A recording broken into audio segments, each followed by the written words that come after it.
Freestyle guérison en exclusivité en direct live sur YouTube depuis 4 ans maintenant. Donc le direct il est un petit peu indifféré parce que 4 ans pour guérir une calvitie, bon Dieu.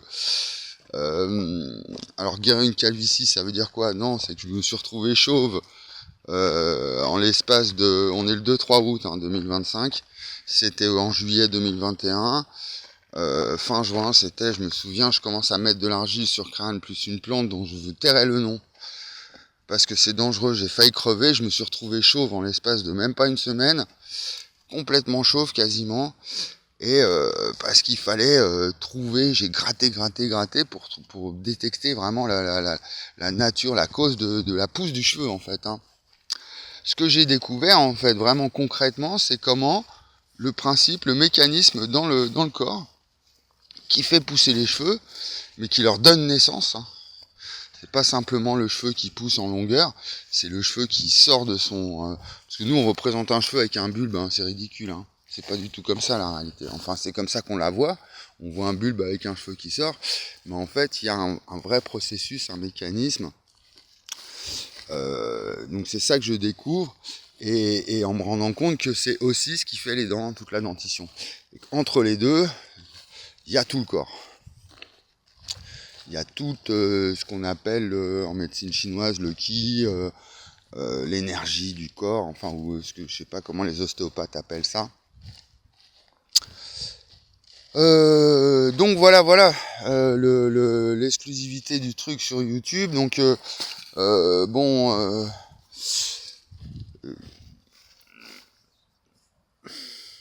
je vous montre comme ça parce que j'ai dit je fais des vidéos plutôt que faire une vidéo officielle un peu, j'en fais plein. Enfin plein. Je fais des vidéos qui Non, en fait, il faut qu'on réfléchisse ensemble en même temps que je guéris. Enfin, ensemble, en m'exprimant comme ça, de façon transparente. Parce que je peux vous dire que ça fait des mois je cogite en me réparant sur la bonne méthode à employer pour que ça passe, quoi, pour que ça. C'est bien gentil de crier sur tous les toits, de l'écrire sous toutes les formes. Oui, les sciences sont incomplètes. Bon, vous avez rien compris, ça, c'est voilà, c'est bon. Mais comment on fait? Comment on fait si tout ce que je dis c'est raison, si tout ce que je dis c'est à peu près approximativement vrai. Et excusez-moi, j'ai du mal à parler, je me suis réveillé il n'y a pas longtemps. J'en fais une de bon matin, il n'y a pas de vent, je promène les chiens, on est bien. Donc oui, donc ça se voit que c'est vrai ce que je dis. Donc du coup, comme là, maintenant tout le monde va se rendre compte que, ben merde, en fait, oui, effectivement, le mec, il guérit bien de la calvitie. Donc apparemment, ce qu'il nous dit là, machin, sur la santé, le truc qui tourne, c'est vrai. Donc ça veut dire que tout son blabla philo, tout ça, et sa découverte maths, elle est réelle. Donc comment on fait, comment on va faire? Enfin, c'est à la mode en ce moment, le stoïcisme, il faut faire ce qui dépend de soi. Donc on va commencer par ça, rester dans la raison, avec les philosophes du portique. On reste dans le raisonnable, donc juste milieu. Donc moi j'invite chacun à faire ce qui dépend de lui. Ah mais on peut pas traverser, il y a un petit coin qui est magnifique. J'aimerais remettre je vous le montre vite fait. C'est un petit canal qui passe là, qui est tout envahi par les ronces et les fougères et tout ça, mais il est magnifique ce petit coin. On ferme la parenthèse. Trouver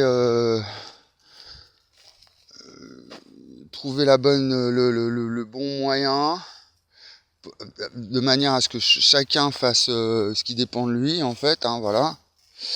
Et et sans que ça soit justement, que ça se transforme en quelque chose de vraiment problématique pour tout le monde, ou parce que bon, jusqu'à maintenant, c'est vrai que j'ai fait face à un mur de silence, quoi, qui ne dit mot consent. Donc moi je dirais c'est plus ça, plutôt un effet un peu de, pas stupéfaction, parce que ça on utilise ce terme un peu, si stupéfaction, sidération, non c'est pas sidérant, c'est stupéfiant. Là c'est joli les petits canaux en pierre comme ça, je sais pas si vous voyez bien.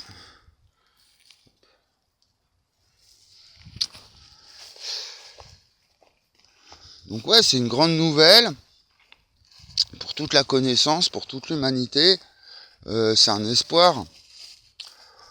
Donc c'est à chacun en fait, de se le mettre dans son cœur, cet espoir en fait. Et puis après on se laisse guider en fait. Se laisser guider, aller dans le bon sens en fonction de chacun en fait. C'est à chacun de voir quelle orientation il doit faire. Mais en tout cas bon. Là, concrètement, notre problème, c'est les scientifiques et les politiques qui refusent de s'atteler au problème, quoi, de prendre le problème vraiment. Et bon, apparemment, enfin d'après moi, c'est parce qu'il y a un obscurantisme au sommet de l'État, au-delà même des États et des lois. Il y a encore un archaïsme qui est bien présent dans nos institutions, qui nous maintient un peu dans un truc réac, c'est-à-dire que bon, s'il y a un grand mystère, quelque chose dont on ne sait pas, on en a fait un culte un peu en fait, à force de l'ignorer ce truc-là, ce phénomène. Donc c'est que je vous parle de la matière noire, de ce qui se cache derrière la gravité et la lumière, ce qui nous manque pour faire progresser la connaissance actuellement, progresser les sciences. Il nous manque une notion fondamentale dans la nature qu'on n'a jamais su donc vraiment expliquer et maîtriser comme la lumière fut un temps, quoi, où la lumière on savait pas trop, on voyait bien qu'il y avait un phénomène avec le soleil, tout ça, un truc vraiment puissant, mais le temps de comprendre qu'on arrive à faire des lasers avec et tutti quanti, l'électricité et tout. Donc bah là c'est un peu la même chose, mais vraiment avec un truc encore plus fondamental que la lumière, son support. Einstein s'est imaginé en fait assis sur un rayon de lumière, et bon c'est là son erreur, c'est qu'il aurait fallu qu'il s'imagine être le rayon de lui-même, être le rayon de lumière lui-même, être lui-même le rayon de lumière. Et là, il aurait peut-être pu appréhender ce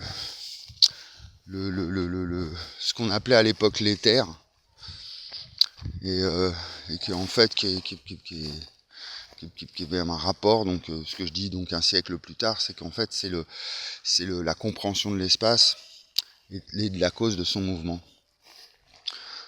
Donc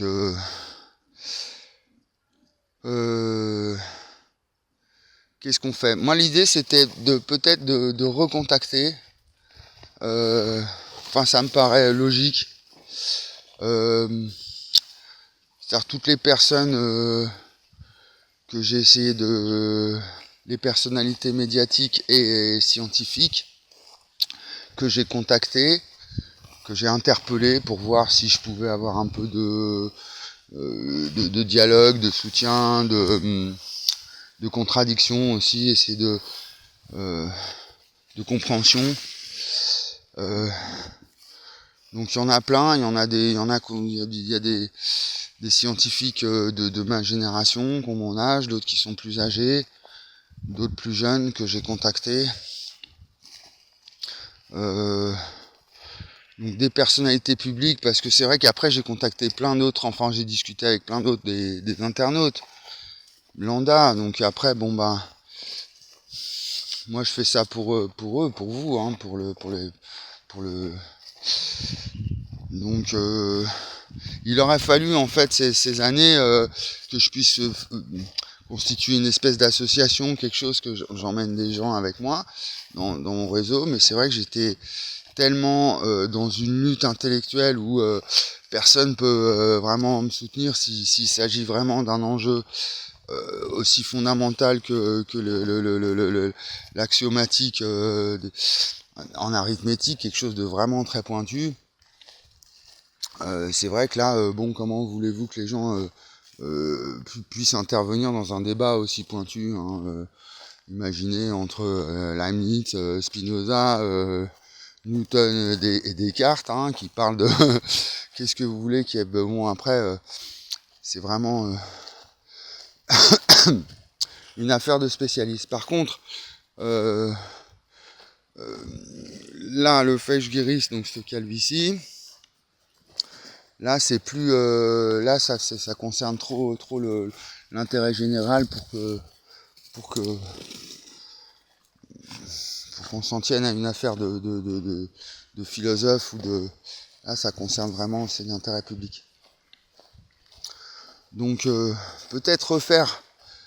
Je voulais peut-être refaire un crowdfunding pour essayer de voir, pour m'aider en disant que si j'ai une théorie des nombres, tout ça, une thèse aussi complexe à faire, il faut que je commence dès maintenant et j'ai besoin d'aide, hein, vraiment, parce que ma situation de vie elle est trop précaire.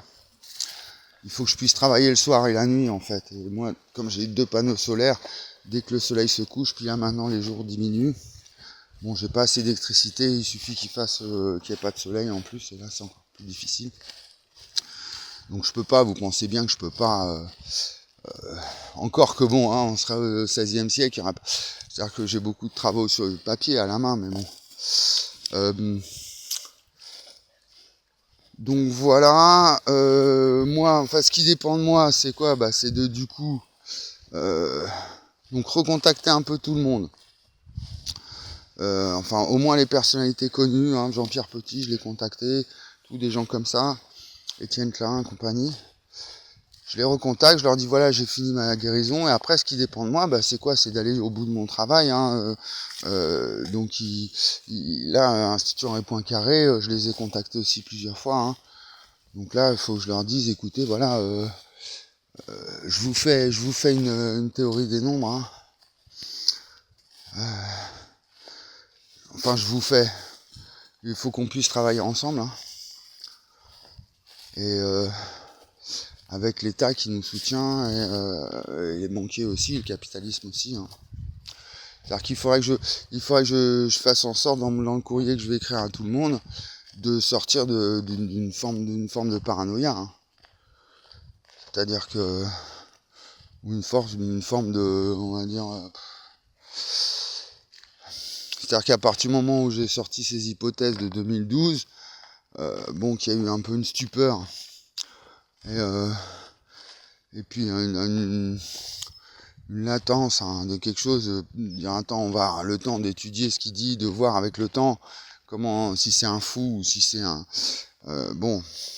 Comme au final, au bout de 13 ans, voilà, il y a une guérison de calvitie avec une découverte médicale importante. C'est de dire bon, on prend ça au sérieux, quoi. On prend ça au sérieux. Et tout ce qu'il y a un peu en filigrane actuellement dans l'esprit des gens, un nouveau paradigme, il y a un problème ainsi, là, on voit bien dans tous les domaines des activités humaines ou de la connaissance, on voit qu'il y a un bug, il y a quelque chose qui va pas. Ça bug. C'est les bugs de l'an 2000, 20 ans après, 25 ans après. Il y a tout qui bug. Donc c'est un problème épistémologique, rassurez-vous, pas de panique, écoutez pas les faux prophètes, hein. On est tous un peu des prophètes et puis assez nuls. On est tous des gourous en puissance. Donc ne nous écoutons pas trop les uns les autres, essayons d'écouter plutôt ce qu'il y a dans notre cœur et dans notre raison. Donc dans notre cœur, on voit que le monde il va mal quand même, il faut savoir écouter. Et la raison, pas de panique, c'est peut-être juste une question de science, de connaissance, de mathématiques, d'angle de perception du problème. Donc pas de panique, ne dramatisons pas. Et puis du coup, reprendre la recherche. Donc ouais, ouais, voilà, il faut que je commence les courriers. Comme ça, je vous les lis avant de les envoyer. Je vais essayer de faire une lettre type pour ceux que j'ai déjà contactés. Comme ça, dès qu'il y en a un qui me passe par la tête, je dis ah tiens, lui je l'ai contacté, bam, je lui envoie la lettre type. Je vais pas leur faire une lettre personnalisée à chacun parce que ça va me prendre trop d'énergie, trop de temps. Donc ça serait bien de faire ça.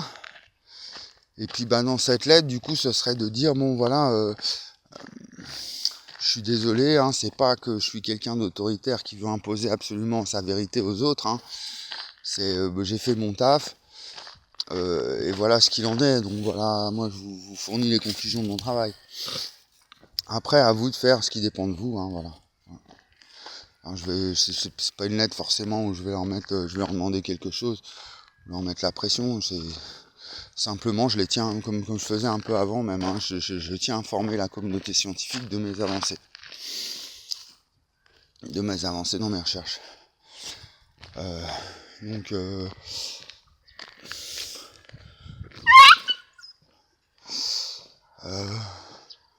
ok. Donc par quoi on commence? Parce que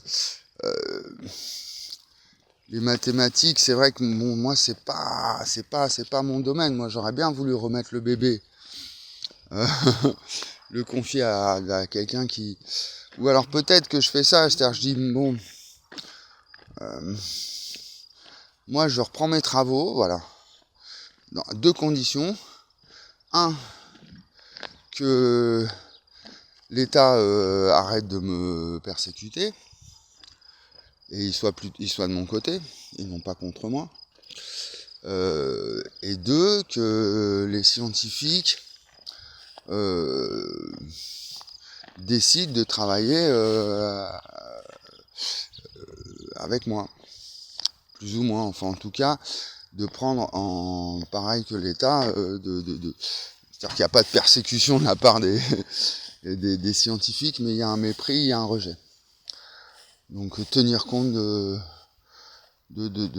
mon travail et effectivement du coup instaurer un dialogue. Hein. Donc j'ai besoin d'être en paix avec les institutions, de ne pas me sentir comme ça redevable, endetté, marginalisé. Et première condition, et deuxième condition, de me sentir en paix avec les universitaires, c'est-à-dire que si je m'adresse à eux, je leur demande des infos, je leur demande je leur propose des choses que le dialogue, que j'obtienne des réponses, quoi. Que le dialogue il s'instaure. Et après la troisième solution, c'est avec la société civile, que les gens en fait sentent que on est sur la bonne voie, on progresse, il y a la raison humaine qui est là, qui fait son travail et qui fait progresser l'humanité, il y a un espoir qui revient, et c'est ça qui fait de nous des humains, hein, c'est qu'on sait trouver des solutions là où les problèmes s'accumulent. Donc on retrouve un petit peu notre dignité d'humain un peu dans l'histoire. Hein. Moi j'ai l'impression que c'est vraiment quelque chose de fondamental de ce point de vue-là, quoi. Enfin moi c'est ce que je ressens moi-même. En tout cas, le fait de cette guérison, d'être arrivé à son terme, ça me redonne confiance en mon travail, en l'humanité, en moi-même, aux autres.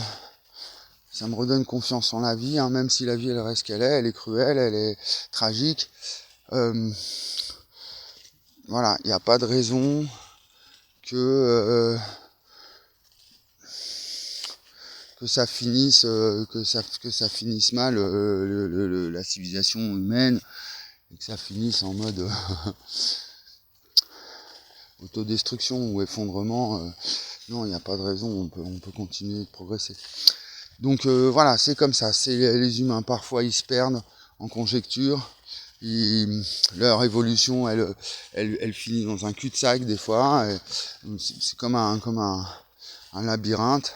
Des fois on se perd, on se retrouve. Il suffit de faire une petite marche arrière, hop, et on reprend la route. Et je pense que c'est ça qui nous arrive en 2025. On s'est retrouvé dans un cul-de-sac là, guerre mondiale, génocide, tout ça, hein, qu'est-ce qui se passe? Et bon, hop, pas de panique, on fait le tour. Hop, je peux passer mes petits zouzous. Ah, vite. Les chiens du voisin. Attends, venez là. Rocky, viens là. J'y vais. Hein. Allez. Hop. Bah merde. Donc je disais quoi? Ouais. Reprendre confiance au destin de l'humanité. Rocky, viens là. Viens ici. Là.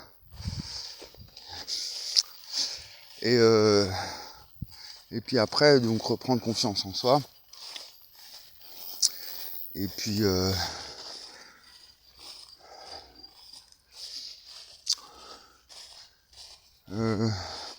il faut pas empêcher, voilà, il faut pas empêcher au monde de rêver et de croire en l'incroyable, quoi, c'est clair. Mais quand il n'y a pas la décision politique, la volonté politique, ni économique, et qu'effectivement il y a des forces supérieures qui nous dépassent et qui nous maintiennent dans une condition d'oppression, d'obscurantisme, bon, c'est là où après c'est l'individu qui est face à son karma et qui doit affronter le réel. Et puis et après le collectif, ben voilà, ça dépend plus de chacun, hein. Chacun fait ce qu'il peut à son niveau. Et puis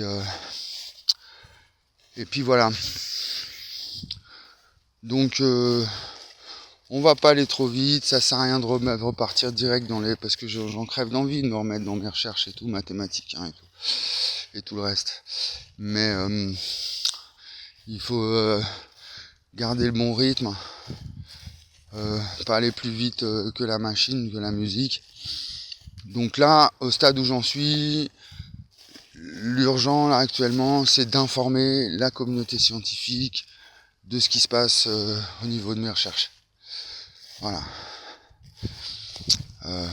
Donc voilà, on écrit voilà, Aramain, Petit, Klein,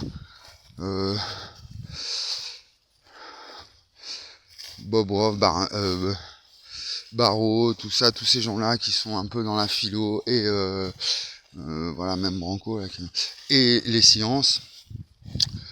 Pourquoi pas, ouais, les plus jeunes aussi, hein, Branco, comment il s'appelle aussi, Aberkan.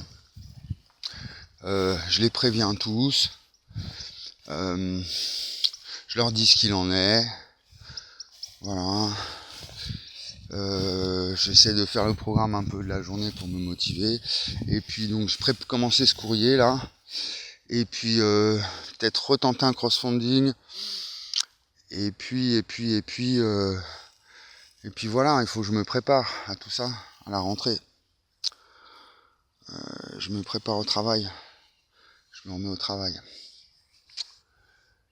Ah oui, c'est ça qui m'est venu sur la tête. Donc je vais peut-être refaire une vidéo. Celle-là, je vais certainement pas la publier parce que je suis pas réveillé. Refaire une vidéo, donc vraiment où le travail justement. Essayer de traiter ce problème-là, hein, niveau intellectuel, philosophique, avec la grille spatio-temporelle là que je vous apporte. Essayer de revoir cette notion de travail qui est vraiment fondamentale aussi dans la société actuellement et qui pose vraiment problème avec l'IA, tout ça, la crise économique, l'austérité européenne, tout ça. Faut qu'on en parle. Voilà, donc suite à la prochaine vidéo.